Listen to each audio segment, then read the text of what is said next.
Hello and welcome जोहार नमस्कार। मैं एम एस सर की पाठशाला में आप सबों का तहे दिल से स्वागत करता हूँ। आज की वीडियो में जो आप सभी का जेसीईआरटी का मैथ जो क्लास 9 जो आप लोगों का वीकली टेस्ट के तहत लिया जा रहा है और आप सभी 16 तारीख को दे दिए होंगे। नहीं दिए होंगे तो रक्षाबंधन के बाद या अगले क्लास में स्कूल जब खुलेगी तो आप देंगे। तो उन सारे प्रश्नों का हल लेकर आया हूँ। आप अगर जो दे दिए टेंशन मिलाइए, जो देंगे देख लीजिए इस पैटर्न में क्वेश्चंस आएगा। तो चलिए शुरू करते हैं और अच्छा लगेगा तो लाइक शेयर और सब्सक्राइब कर दीजिएगा चैनल को। देखिए क्या है क्वेश्चन। इसमें पहला जो ग्रुप है, पहला खंड है, वह ऑब्जेक्टिव था 1 से 10 तक का। क्वेश्चन बोलता है बिंदु -3 -4 किस चतुर्थांश का भाग है। तो पहला, दूसरा, तीसरा या चौथा। भाई पहले आपको यह समझना होगा चतुर्थांश कैसे बनेगा। तो ये रहा आपका कर्तलीय तल। कर्तलीय तल में आपको पता है कि ये x और x डैश होता है, ये y और y डैश होता है, आपको पता है। यहाँ पे जीरो होते हैं, 1 2 मान ली एक वैल्यू है, यहाँ भी प्लस में होते हैं, यहाँ माइनस में होता है, यहाँ भी माइनस में वैल्यू होता है। अब प्रश्न क्या था कि -3 और -4। तो भाई इसको एक स्टेप बढ़ा दिए तो -3 हो गया, यहाँ भी -3 हो गया। तो गौर से देखिए -3 किस में आ रहा है। ये वाली जो पहला होता है -3 और -4 जो पूछ रहा है, इसमें पहला नंबर जो होता है x का वैल्यू होता है, ये y का। ये माइनस माइनस किस में है, ये चतुर्थांश नंबर 1, इसका वैल्यू होता है प्लस प्लस, इसका वैल्यू माइनस प्लस, हमेशा x का पहले लिखाता है इसीलिए इसका वैल्यू माइनस माइनस है, इसका प्लस और माइनस है। अब बताइए दोनों का वैल्यू माइनस माइनस है तो कौन होगा, भाग 1 भाग 2 भाग 3 या भाग 4। तो भाग 3 ऑप्शन में देखिए, ऑप्शन नंबर सी इसका आंसर होगा कि -3 और -4 किस चतुर्थांश का भाग होगा। तो ये होगा भाग 3 का। चलिए अगला क्वेश्चन चलते हैं। बिंदु 5 और 4 का कोटि है। अब यहाँ कोटि आपको समझना है कि कोटि किसको कहते हैं। तो एक x अक्ष है, एक y अक्ष है। तो x अक्ष को बोलते हैं भुज, इसको क्या बोलते हैं, x अक्ष को बोलते हैं भुज, और y अक्ष को बोलते हैं कोटि। इसका कहने का मतलब है कि x का वैल्यू आपको और y का वैल्यू देखना है। तो देखिए 5 और 4 है, 5, 4। अब इसमें से पहला जो नंबर होता है वो x का वैल्यू होता है, दूसरा नंबर जो होता है वह y का वैल्यू होता है। तो y भी पूछ रहा है, क्या पूछ रहा है, कोटि। तो y का वैल्यू मतलब 4। ऑप्शन में देखिए, ऑप्शन नंबर बी इसका सही वैल्यू होगा। चलिए अगले क्वेश्चन की ओर चलिए। बिंदु 2 -4 का भुज है। तो भुज मतलब x का वैल्यू पूछ रहा है, तो भुज कौन है, ये भुज हो गया, ये कोटि हो गया, तो 2 होगा। ऑप्शन नंबर ए इसका सही जवाब है। तो ये 3 क्वेश्चंस बन गए। तो जो अभी तक लाइक ना किए हो लाइक कर लीजिए, शेयर कर लीजिए, चैनल पर पहली बार सब्सक्राइब कर लीजिए और नोटिफिकेशन ऑन कर लीजिएगा, मतलब घंटी बेल दबा दीजिएगा। चलिए अगले क्वेश्चन के, इनमें से कौन प्रतिवर्ती कोण है। भाई प्रतिवर्ती कोण जानना है तो आपको जानना होगा एक इसका डिफिनेशन। प्रतिवर्ती कोण किसे कहते हैं, ये डिफिनेशन आपको जानना होगा। तो ऐसे कोण ऐसे लिखाता है, तो यहाँ पे छूट गया है, इसको ऐड कर देते हैं यहाँ। चलिए इसको देखिए, यहाँ प्रतिवर्ती कोण किसे कहते हैं, प्रतिवर्ती कोण किसे कहते हैं, ये अगर आप जानते हैं इसका जवाब जानते हैं। तो प्रतिवर्ती कोण वह होता है जिसका मान 180 डिग्री से अधिक होगा। प्रतिवर्ती कोण वह होगा जिसका मान 180 से अधिक होगा, जबकि 360 डिग्री से कम होगा, तो उसे क्या कहेंगे, प्रतिवर्ती कोण। अब प्रतिवर्ती कोण जानेंगे, चलिए ऑप्शन ढूंढिए। 45 नहीं होगा, 90 नहीं होगा, 180 नहीं होगा, इसका ऑप्शन होगा 245, सी नंबर। क्यों 245 होगा, क्योंकि प्रतिवर्ती कोण के बारे में मैंने बताया कि जिसका वैल्यू 180 से अधिक और 360 से कम होता है। तो 180 से अधिक है 245, बिल्कुल है, इसका आंसर आ गया। चलिए समीकरण में कुछ बोलता है, इसको देखते हैं और क्या बोलता है उसको समझा जाए। इसमें बोल रहा है कि x माइनस 2y बराबर 4 है, इसका हल ज्ञात कीजिए। 4 ऑप्शन दिया, वो कौन हल हो सकता है? इसका हल जो है वह है ऑप्शन नंबर सी। कैसे देखिए, क्योंकि x माइनस 2y बराबर 4 है, हम लोग x का मान 4 लेते हैं। आपको भी मैंने बताया था कि अगर 4 और y का मान 0 आना चाहिए। कैसे? 4,0 दिया ऑप्शन सी में, 4,0 तो पहला वाला जो होता है x का वैल्यू होता है, दूसरा जो होता है y का वैल्यू होता है। बैठाइए इसमें, x का वैल्यू 4 आ गया, -2y बराबर 4। ये 4 उधर चला जाएगा तो माइनस हो जाएगा, -2y बराबर 4 -4। ये प्लस उधर गया तो माइनस में हो गया, तो क्या आया? -2y बराबर 4 में से 4 गया तो 0। यहाँ आएगा y, ये -2 मल्टीप्लाई हो जाएगा, डिवाइड हो जाएगा, तो 0 को 2 से डिवाइड कीजिए, चाहे 4 से चाहे 1000 से, क्या आएगा? 0 आएगा। देखिए y का वैल्यू 0 है, x का वैल्यू 4 है। अब आप चेक कर लीजिएगा बना करके कि क्या ए बी सी भी ए बी या डी भी ऑप्शन है। इसका ऐसी सही ऑप्शन नंबर सी है। चलिए अब देखते हैं ये रैखिक समीकरण का घात। क्वेश्चन नंबर 6 बोलता है कि रैखिक समीकरण का घात। पहले रैखिक समीकरण समझ लीजिए। रैखिक समीकरण जो चर और अचर के मेल से बनता है, मेल से बनता है, उसे क्या कहते हैं? उसे कहते हैं रैखिक समीकरण। इसमें एक और बात जान जाइए, इसका पावर, इसका घात जो होता है वह हमेशा 1 होता है। रैखिक समीकरण का पावर हमेशा 1 होता है। अर्थात जैसे लिखा मैंने 4x प्लस वाई, ये हो गया रैखिक समीकरण, और इसके ऊपर x के ऊपर देखिए पावर कितना है? 1 है। इसलिए रैखिक समीकरण का घात कितना होगा? Option number D 1। चलिए तो 4, 5, 6 समाप्त हो गया। अब अगला नंबर 7वां नंबर, इनमें से कौन सा बिंदु x अक्ष पर है? x अक्ष पर है मतलब 0, 3, 3, 0, 3, 4 और 3, 3। इसके लिए आपको करना क्या है? आपको ध्यान लगाना है फिर वही कोटि और भुज वाली कहानी, जिसमें मैंने भी आपको बताया था कि क्या बताया था 7 नंबर में।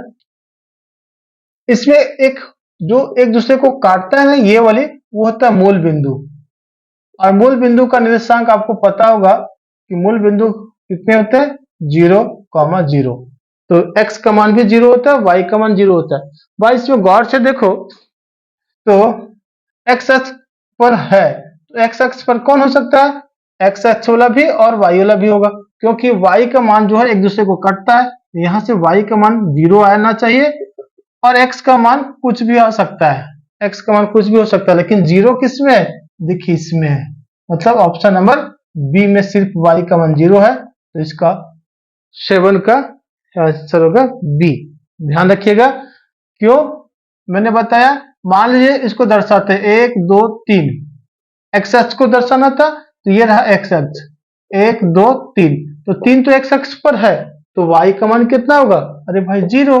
तो x बराबर 3 है तो y का मान 0 होना चाहिए। तो ऑप्शन में किस में है? ऑप्शन में, पहला ऑप्शन में बोलता है, पहला ऑप्शन में 0 दिया हुआ है, गड़बड़ है। x का मान हमें 3 चाहिए, तो 3 गो में है, 1, 2, 3 में, लेकिन उसके साथ साथ y का मान 0 चाहिए, तो 0 इसमें दिया हुआ, इन दोनों में नहीं। 7वां नंबर ध्यान रखिएगा, मूल बिंदु के निर्देशांक की सहायता से इसको ज्ञात किया जा सकता है। दो समांतर रेखाएं कितने बिंदु पर प्रतिच्छेद करेगी? समांतर रेखाएं ऐसे होती है, पैरेलल होती है, ऐसे होती है, लेकिन कभी एक दूसरे को काटती ही नहीं है। ये कभी एक दूसरे से टच तक तो करता नहीं है। तो अगर टच कर जाएगा तो वो समांतर, जैसे ऐसा टच कर गया तो वो समांतर रेखा होगा ही नहीं। समांतर रेखाएं ये इस प्रकार की होती है। तो क्या एक दूसरे को कभी काटेगी? दो समांतर रेखाएं कितने बिंदु पर प्रतिच्छेद करेगी? एक बिंदु पर भी नहीं, किसी बिंदु पर नहीं करेगी। ध्यान रखिएगा, कोई भी बिंदु पर नहीं, क्योंकि एक दूसरे को काटेगा नहीं, टच करेगा नहीं। तो ये हो गया क्वेश्चन नंबर 8 का आंसर। अच्छा लगा तो फटाक से लाइक कीजिए, शेयर कीजिए दोस्तों के बीच, और चैनल पर पहली बार है तो सब्सक्राइब कर लेना है, सब्सक्राइब करके सपोर्ट कर दीजिए। 8वां के बाद 9वां नंबर, समबाहु त्रिभुज के प्रत्येक कोण होते हैं।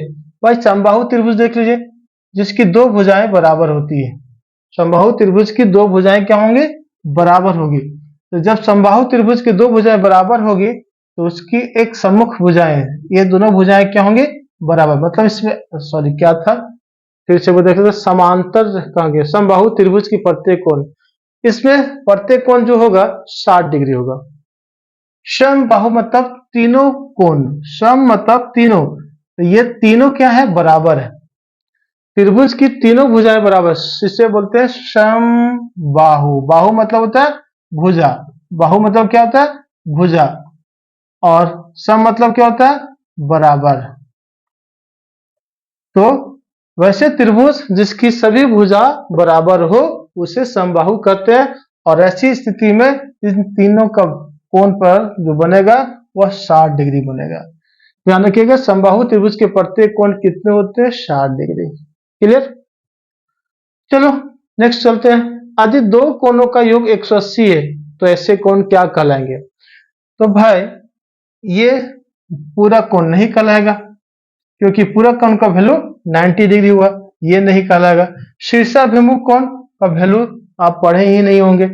आसन कोण में थोड़ा सा कंफ्यूजन हो सकता है आपके लिए, लेकिन ध्यान लगाइए संपूरक कोण पर।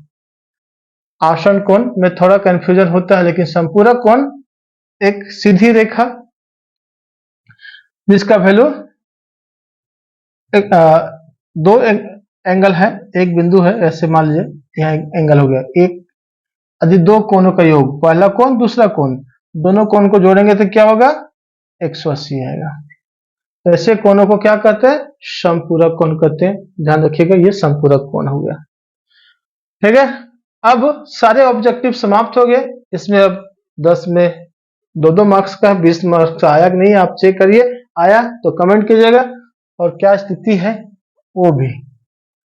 मैथ में डर लग रहा होगा तो भी घबराएगा नहीं, टेंशन नहीं लीजिए, बस चैनल को सब्सक्राइब कर लेना है और बता देना है। 30 डिग्री का पूरक कोण, भाई पूरक कोण अभी मैंने कितना बताया? चूंकि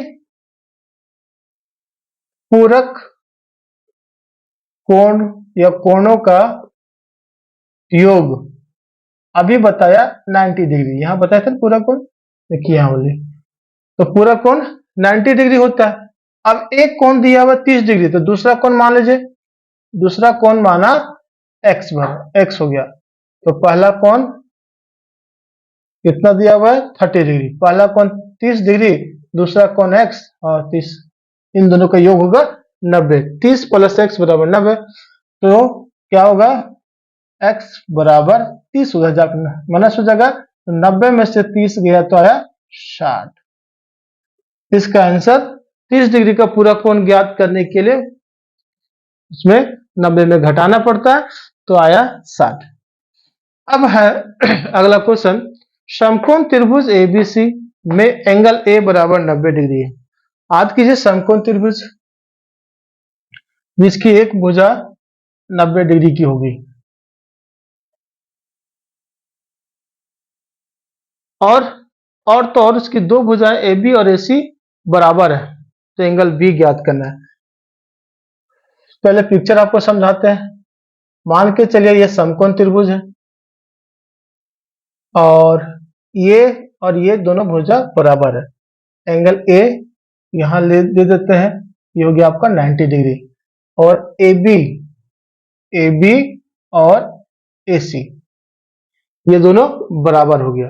अब क्या ज्ञात करना है कि यहां बी पर कितने डिग्री का कोण बन रहा है, सो ज्ञात करना है।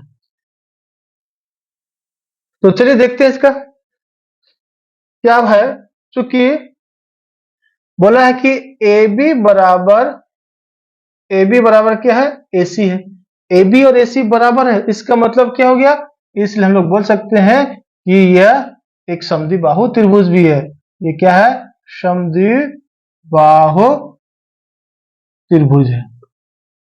ए बी बराबर एसी होने की वजह से त्रिभुज एबीसी क्या है? एक समबाहु त्रिभुज है। अब समबाहु त्रिभुज में क्या होगा? समबाहु त्रिभुज में इसकी भुजा बराबर होती, इसके कोण बराबर होते हैं। तो चलिए इसको सॉल्व करते हैं। ऐसे कर सकते हैं। इसमें एक और काम कर सकते हैं, थोड़ा सा और लिख सकते हैं। वह क्या है कि चूंकि समबाहु त्रिभुज ए बी सी एक समबाहु त्रिभुज है, तो समबाहु त्रिभुज के सम्मुख कोण बराबर होते हैं। समबाहु त्रिभुज के सम्मुख कोण बराबर होते हैं। तो जब सम्मुख समबाहु त्रिभुज के सम्मुख कोण बराबर होते हैं, इसका मतलब हम लोग लिख सकते हैं कि एंगल बी बराबर एंगल सी देखा जा सकता है। क्योंकि ये त्रिभुज है, तो त्रिभुज का एक कोण दिया हुआ है, तो दूसरा तीसरा कोई भी निकाला जा सकता है। या आपको पता होगा कि त्रिभुज के तीनों कोणों का योग बराबर 180 डिग्री। क्योंकि त्रिभुज के तीनों कोणों का योग बराबर 180 डिग्री। अब हमारे पास कौन कौन से है एंगल भाई? तो यहां लिखिए angle A plus angle B angle C, तीन कोण है, बराबर कितना होगा 180 डिग्री। यहां गौर से देखिएगा पिक्चर में या क्वेश्चन में, तो एंगल ए का वैल्यू दिया हुआ 90 डिग्री, तो 90 डिग्री रिप्लेस कर दीजिए। अब angle B plus angle C, यहां ध्यान रखिएगा इस क्वेश्चन में आपको एंगल सी ज्ञात करने भी दे सकता है, एंगल बी की जगह पे एंगल सी दे देगा, तो कंफ्यूजन नहीं कीजिएगा। इसी तरह जब एंगल सी ज्ञात करने देगा तो बी को चेंज कर दीजिएगा, और एंगल बी को दिया तो एंगल सी को चेंज कर देंगे। देखिए लिखे इधर कि एंगल बी और एंगल सी दोनों बराबर है, तो क्या कीजिए एंगल बी को रिप्लेस कर दिए एंगल सी को रिप्लेस कर दिए एंगल बी में, 180 हो गया। दोनों को जोड़ दीजिए और उसको उधर ट्रांसफर कर दीजिए। इधर चलते हैं तो क्या होगा, एंगल बी और एंगल बी हो जाएगा 2 एंगल बी, 2 एंगल बी बराबर 180 डिग्री माइनस 90 डिग्री उधर चला जाएगा। सब्ट्रैक्ट करेंगे तो कितना आएगा, 2 एंगल बी बराबर 90, और इसको सॉल्व करेंगे तो इसलिए एंगल बी बराबर 90 को 2 से भागा दिया तो आ गया 45 डिग्री। आपका आंसर 12 नंबर का क्वेश्चन। चलिए अगले क्वेश्चन में चलते हैं। नेक्स्ट क्वेश्चन जो ग्रुप सी से है, उसमें ग्रुप सी में 13 और 14 है, दोनों बहुत इजी है। देखते हैं 13 नंबर क्या बोलता है, के का मान ज्ञात कीजिए जबकि x बराबर 2 और y बराबर 1। ये मुंह पर बना सकते हैं, कैसे देखिए, x की जगह पर 2 बैठाइए तो 2 दूनी 4 हो जाएगा, और y की जगह पर 1, 3 1 3, 4 3 7, के का मान आ गया। चलो इसको सॉल्व करके दिखाते हैं। 13 का हल। लेकिन इससे पहले कि अगर आपको अच्छा लगे लाइक जरूर कीजिएगा, शेयर जरूर कीजिएगा, और चैनल पर पहली बार है तो सब्सक्राइब करना ना भूलें। यहां x बराबर 2 दिया हुआ है तथा y बराबर 1 दिया हुआ है। अकॉर्डिंग टू क्वेश्चन, प्रश्न के अनुसार हमारा इक्वेशन क्या है, चूंकि 2x प्लस 3y बराबर k है, ये हमारा इक्वेशन है। अब आगे बढ़िए, इसमें वैल्यू पुट कीजिए, 2 और x के बीच में गुना है तो इसलिए गुना लगा दीजिए, और लगा दीजिए 2 का वैल्यू प्लस 3 गुना 1 और k। सॉल्व कीजिएगा क्या होगा, 4 2 दूनी 4, 3 1 3 के, इसलिए के बराबर कितना आया 7। ये रहा आंसर। चलिए ये तो इजी था, इसमें आपको थोड़ा परेशानी होगा। ये जो क्वेश्चन है, बिंदु 3 और 4 का मूल बिंदु से दूरी ज्ञात कीजिए, इसमें थोड़ा आपको परेशानी होगा, क्योंकि ये वाली क्वेश्चन जो 10 क्लास का बेस पे है, दूरी सूत्र का उपयोग करना पड़ता है 10 क्लास वाले, इसलिए थोड़ा आपको अटपटा लगेगा, लेकिन मैं इजी प्रोसेस से बताने वाला हूं, घबराएगा नहीं। कर्तलीय तल पढ़े हैं आप, कर्तलीय तल ऐसी होती है आपको पता है, एक्स डैश और वाई डैश। इसमें से सेंटर पॉइंट जो होता है, मूल बिंदु क्या होता है, तो मूल बिंदु हमारा होता है, मूल बिंदु 0,0। ये आप पढ़े होंगे, 8 में भी पढ़े होंगे, 9 में भी पढ़ रहे होंगे, 14 का हल कर रहे हैं। तो जब मूल बिंदु आ गया और बिंदु दिया हुआ बिंदु, ये हो जाएगा 3,4। इसमें से आपको उठाना है यहाँ x1 और y1, x2 और y2। ये हो जाएगा पहला वाला जो होता है 0 वो x1 है, ये x2, क्योंकि आपको पता है अभी पहले कोई क्वेश्चन में मैंने बताया था कि पहला बिंदु का जो निर्देशांक दिया होता है, पहला जो अंक होते हैं वो x का मान होता है, उसके बाद बोले y का। ये आ गया y1 y2। अब दूरी सूत्र से मूल ज्ञात करना है, इसलिए दूरी बराबर। अब दूरी सूत्र यहाँ पे आपको एक फॉर्मूला बता रहे, वो फॉर्मूला याद रखिएगा जो आपको 10 क्लास में भी काम आएगा। x2 माइनस x1 का whole square, x2 minus x1 का whole square plus y2 minus y1 का होल स्क्वायर, अंडर रूट लगा दीजिए। x2 कितना भाई 3 है, x1 कितना 0 होल स्क्वायर, y2 कितना 4, ये प्लस है और यहाँ 0 होल स्क्वायर अंडर रूट कितना आएगा 3 में 0 बाई 3 आएगा स्क्वायर, यहाँ 4 का स्क्वायर अंडर रूट 3 तिया 9, 4 चक 16, इन दोनों को जोड़ेंगे अंडर रूट 25, इसका वर्गमूल निकालिएगा तो 5। इकाई जरूर लिखिएगा क्योंकि सेंटीमीटर वो या मीटर या मिलीमीटर की चर्चा नहीं है, उसका दूरी के लिए इकाई लिख दिया जाता है। तो आज ये हो गया 14 नंबर क्वेश्चन, ध्यान रखिएगा इस सूत्र से इसको बनाना आसान है। अगले क्वेश्चन की ओर चलेंगे। अब ग्रुप बी जो आपके लिए दीर्घ उत्तरीय क्वेश्चन है, दीर्घ उत्तरीय प्रश्न के रूप में आता है। 15 और 16 दो क्वेश्चन और बचे हुए हैं, इसको देखते हैं हम लोग। क्वेश्चन नंबर 15 क्या बोलता है? 15 है, एक आकृति दिया हुआ है, आकृति का हमें एक त्रिभुज है पी क्यू आर। इस त्रिभुज को ध्यान से देखने बोलता है कि आकृति में पी क्यू और पी आर बराबर है। चलिए इसको हल लिखते हैं। 15 का हल, 15 का हल में क्या होगा, पिक्चर, पहले पिक्चर ड्रॉ कर लेते हैं। जैसा पिक्चर बना हुआ उस आकृति का पिक्चर बनाने का प्रयास किया मैंने। नाम सेम उसी तरह देना, पी क्यू आर, यहां हो जाएगा टी। पी का वैल्यू दिया हुआ है 40, इन दोनों को निकालना पड़ेगा, तब यहाँ पे कितना डिग्री का कोण बन रहा है वो चेक करना है। अब क्वेश्चन पर आइए, बोला पी क्यू, इसकी पी क्यू और पी आर भुजा जो है बराबर है, ये वाली और ये वाली बराबर होती है। अब एंगल पी 40 दिया हुआ तो पी आर टी ज्ञात कीजिए, बस ये। अभी आपको मैंने बताया था कि जब ऐसी स्थिति होती है, जब ऐसी स्थिति होती है तो ये दोनों भुजाएं क्या होती है, बराबर होती है, क्योंकि समद्वि बाहु त्रिभुज बना है। समद्वि बाहु त्रिभुज के सम्मुख कोण, इसके सम्मुख कोण क्या होते हैं, बराबर होते हैं, इसलिए एंगल Q बराबर एंगल R हो गया। चल भाई आगे चलते हैं। अब आपको पता है कि त्रिभुज के तीनों कोणों का योग बराबर 180 डिग्री, तो चूंकि त्रिभुज के तीनों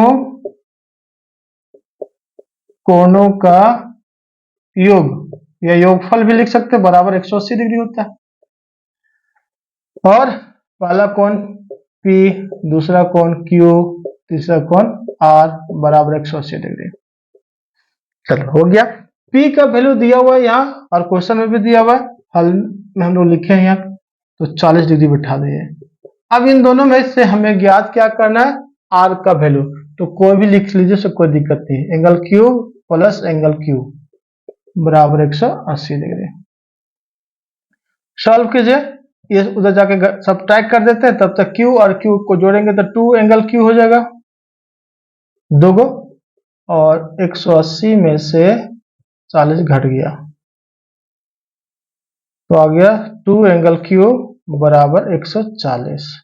इसको डिवाइड करेंगे तो एंगल Q बराबर कितना होगा, 140 डिवाइडेड बाय 2, क्योंकि गुना उधर जाके भागा होता है, आ गया 70 डिग्री। लो भाई, हमारा यहाँ पे जो एंगल बन रहे हैं 70 डिग्री है, यह है 70 डिग्री। अब इसको निकालने के लिए कई तरीके हैं। एक सिंपल तरीका होता है जो शायद 8 क्लास में आप लोग पढ़े होंगे कि अंतः कोणों का योग बराबर बाह्य कोण, ये पढ़े होंगे। या तो फिर एक ऐसा भी पढ़े होंगे कि एंगल क्यू आर टी बराबर 180 डिग्री भी पढ़े, उस पर जो कोण बनता है उसकी सहायता से। तो चलिए इसको रेज करते हैं। दोनों दो तरीके हैं इसको ज्ञात करने के लिए एंगल क्यू आर टी को आसानी से ज्ञात किया जा सकता है। देखिए कैसे भी ज्ञात करते हैं इसे। क्योंकि एंगल क्यू आर टी बराबर 180 डिग्री, क्यों? क्योंकि एक सरल रेखा है और सरल रेखा को रिजु कोण करते हैं, उसका वैल्यू 180 डिग्री होता है। अब इस पे कोण जो बना होगा, और इस पे कोण कौन सा है? एंगल पी आर क्यू या क्यू आर पी भी लिख सकते हैं। Angle Q R P plus angle P R T कर दिए, एंगल पी आर टी बराबर 180 डिग्री। इसका वैल्यू आपको पता है, देखिए हम लोगों ने निकाला है 70 degree plus angle P R T बराबर 180 डिग्री। चल उधर भेज दो, तो क्या हो जाएगा? एंगल पी आर टी बराबर 180 डिग्री, इसमें गया 70, बचा 110 डिग्री। अब इसको चेक करना चाहते हैं कि सही है या गलत। इसको देखिए जस्ट 1 मिनट के अंदर उसको हम भी बना के दिखा देते हैं। और इसको कर सकते हैं, अथवा हमें कह सकते हैं एक और सॉल्यूशन है। चूंकि क्या मैंने बताया, अंतः कोणों का योग बराबर बाह्य कोण, एक फॉर्मूला है। अंतः कोण कौन कौन से भाई? ये वाली साइड लेना होता है। एंगल पी, ऐसे लेते हैं, क्यू पी आर लेते हैं, Q P R plus angle P Q R, angle P Q R बराबर क्या हो जाएगा? पी आर टी, बाह्य कोण है पी आर टी। इसका वैल्यू कितना है? इसका 40 है, इसका 70 निकाले थे अभी। दोनों को जोड़ दीजिएगा तो एंगल पी आर टी निकल जाएगा, 7 4 11 110 डिग्री।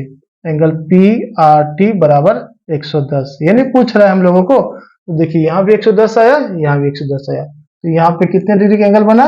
110 का। चलिए क्वेश्चन नंबर 16, जो देखने में तो आपको लग रहा होगा बहुत बड़ा है, लेकिन वह भी छोटा ही है, इजी है, थोड़ा सॉल्यूशन लंबा होगा बस, और कोई दिक्कत नहीं है।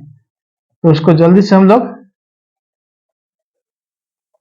आगे बढ़ते हैं और क्वेश्चन नंबर 16 का सॉल्यूशन देखते हैं। क्या बोल रहा है? दिए गए आकृति में, आकृति दिख रहा होगा आपको, रेखाएं पी क्यू और आर एस बिंदु टी पर इस प्रकार प्रतिच्छेद करती है। बिंदु टी पर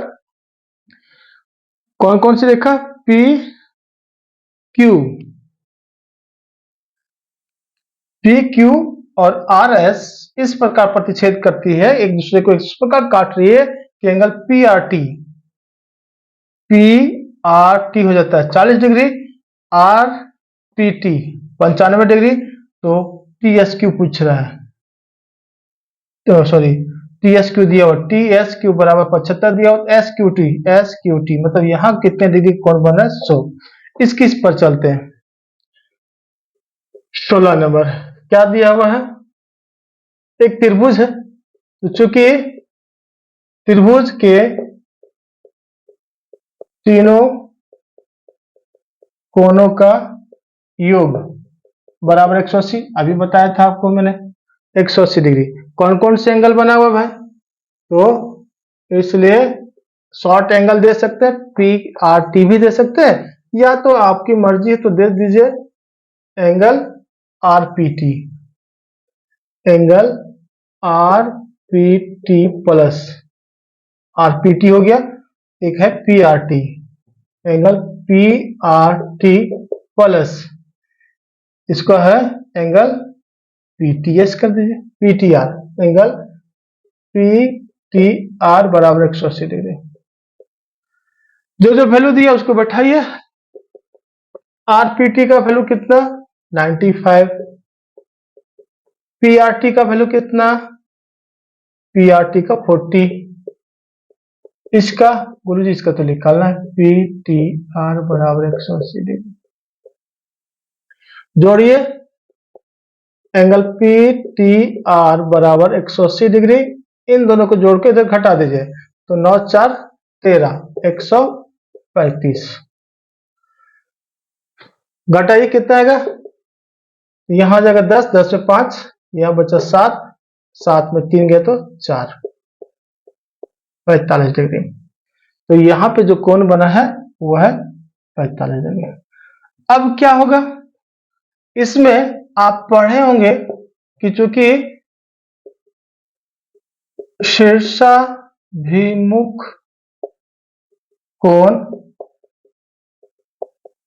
बराबर होते हैं, या कह सकते हैं आमने सामने का कोण बराबर होता है, ये वाली कोण दोनों बराबर है, तो इसलिए एंगल QTS, एंगल QTS बराबर है किसका, एंगल PTR का, PTR का एंगल लगा दीजिए।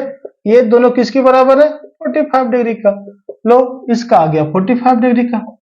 अब बच गया कौन, वो बोले फिर चलेंगे वही, चूंकि त्रिभुज के तीनों कोणों का योग बराबर 180 डिग्री।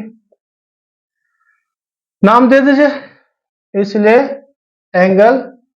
एंगल एस क्यू पहले दे देते हैं T S Q plus angle Q T S plus ये वाली जो निकालना है हम लोग को, एंगल एस क्यू टी बराबर 180 डिग्री। हो गया, वैल्यू बैठाई इन लोगों का, इसकी वैल्यू टी एस क्यू की वैल्यू वहां दिया हुआ क्वेश्चन में 75 डिग्री। अब इसका निकाले थे 45 डिग्री, ये तो भाई निकालना है, इसको तो फाइंड करना है ना। अब दोनों को जोड़ दिए तो कितना हो जाएगा, एंगल एस क्यू टी बराबर 180 डिग्री, ये दोनों जुट करके इधर आ जाएगा और घट जाएगा, तो 5 5 10 के 0 हाथ में हुआ, 7 7 11 और 1 12 हो गया। 180 में 120 गया तो यहां बचेगा 60 डिग्री। ये रहा आंसर। और उम्मीद करते हैं कि आपको सारे प्रश्नों का हल मजेदार तरीके से समझ में आ गया होगा। समझ में आ गया और लाइक शेयर और सब्सक्राइब करके मुझे सपोर्ट करेंगे। मिलते हैं नेक्स्ट वीडियो में, तब तक की इजाजत लेता हूं। जोहार, जय हिंद।